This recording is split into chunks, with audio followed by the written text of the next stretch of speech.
dukoresha ibikoresho by'amashanyarazi byujuje ubuziranenge kugira ngo twirinde impanuka z'amashanyarazi. Mukoresha abatekinisiye bakora za installation z'amashanyarazi babizobereyemo.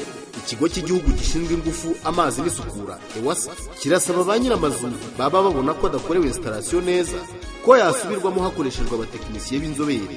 Nimwirinde bya bikoresho byitwa ibya makeya ariko bishobora gukurura impanuka z'umuriro. EWASA irasaba kandi ko amazu yose mashya yagenzurirwa installation z'amashanyarazi hakemererwa gukora agaragaza ubuziranenge muri urwo rwego. Ibigo bya leta nk'amashuri n'ibindi byakorerwa igenzurwa kandi bikagira ibikoresho nibura by'ibanze mu kuzimya umuriro mu gihe bibaye ngombwa.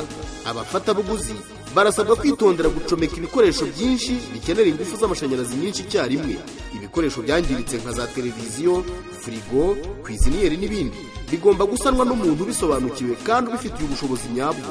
Muri rusange ibikoresho byose bikenewe muri installation z'amashanyarazi kimwe n'ibindi byose bitwara n'ibikoresha amashanyarazi bigomba kuba bihuje n'amabwiriza y'ikigo cy'igihugu cy'ubuziranenge RBS nkuko bisanzwe ku bindi bisobanuro. Ni mukoresha wa murongo utishyurwa 3535.